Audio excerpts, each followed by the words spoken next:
Hey guys, welcome back to Film Discover. Today we'll talk about reasons why people stopped watching 90 Day Fiance. Let's head into it. Number 10. It's real life. There's no way to contextualize for a non-viewer why you might enjoy a show like TLC's 90 Day Fiance without sounding like a dick. Unlike shows like Vanderpump Rules or the Real Housewives franchise or The Bachelor, where at least there's some attempt at showing someone succeed at something, 90 Day Fiance reveals in excruciating detail people making terrible decisions that will have actual real-life ramifications. The show features a few couples, each composed of one American and one foreigner, who have applied for a K-1 visa, which allows you to bring your partner to the US and gives you 90 days to either plan a wedding and get married or realize you've made a huge mistake and the once love of your life must be deported. Every episode follows these couples through the 90 days and the trials and tribulations of trying to build a relationship and possible marriage with someone you don't really know at all. Number 9. Feeling guilty. The show, a mere 5 years into its existence, has already spawned the spin-offs 90 Day Fiance Happily Ever After, 90 Day Fiance Before the 90 Days, and 90 Day Fiance What Now? Which is great, assuming you need more than an hour and a half each week to comfort yourself with the knowledge that your life at least is not this bad. But the couples on 90 Day Fiance thus far aren't being primed for a second act where they might become C or D list famous. No snookies or situations to be wrung from this particular cloth, and no one is rich or inviolable or presents even the lie of happiness. Instead, we, a sick and entertained public, are invited to laugh at people who are looking for love and permanent resident status and appear to be bound for total and complete failure. Number 8. Realizing consequences. We are invited to laugh at people who are looking for love and permanent resident status and appear to be bound for total complete failure. It's also increasingly difficult to laugh at the show, especially considering what's been going on with Cant and Larissa at the end of the season. Larissa dos Santos Lima, who is from Brazil, was allegedly arrested after her American husband Colt Johnson called the police on her. Larissa's Instagram, now set to private, showed a video of her with blood all over her face, claiming that Colt had hurt her. Begging for an attorney to help her get out of jail and saying that Colt wants to deport her. This isn't the first time Larissa has been arrested for alleged domestic violence. A photo of Colt was subsequently published showing him pulling down his lower lip, bloody and scratched up. Please, I need an attorney. Please, I need someone to take me off of the jail.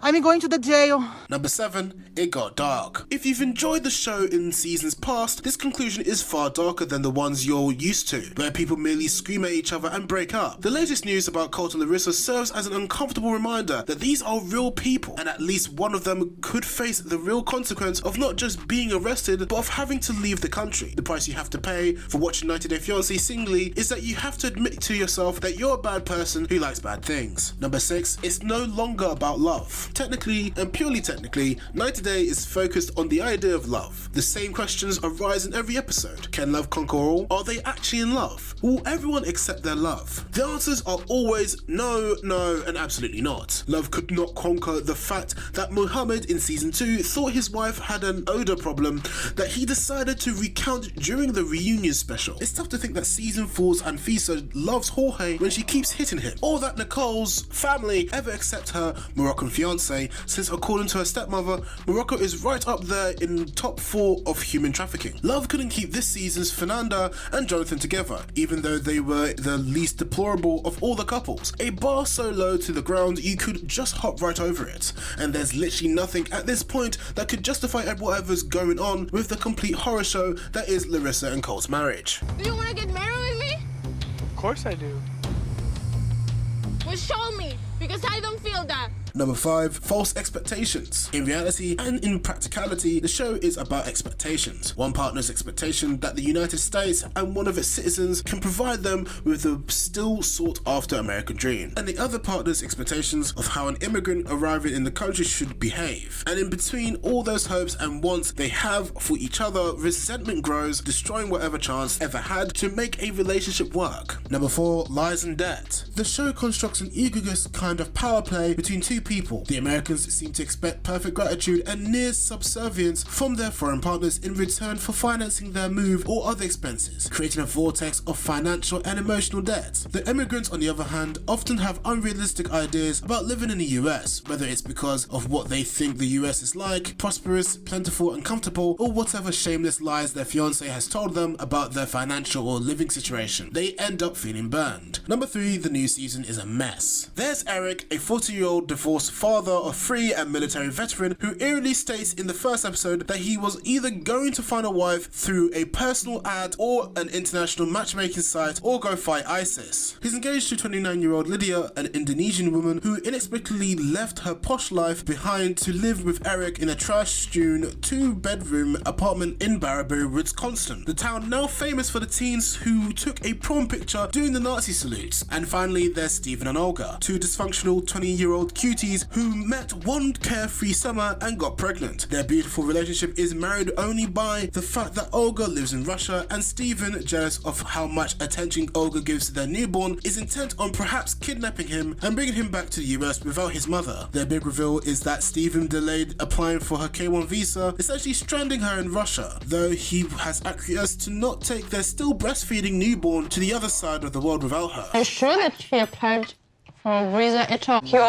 He only told me that, yeah, that I spent a lot of money on this visa.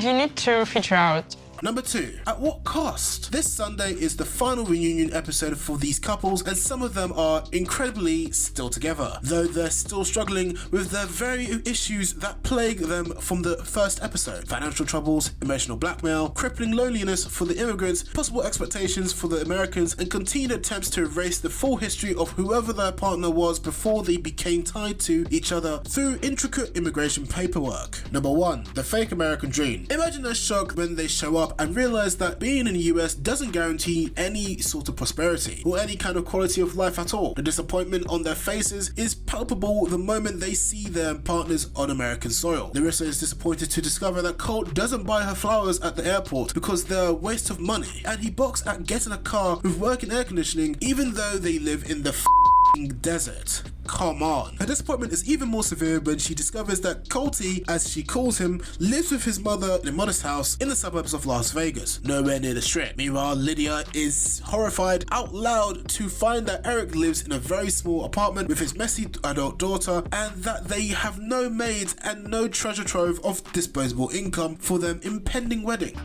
Oh, it's tiny.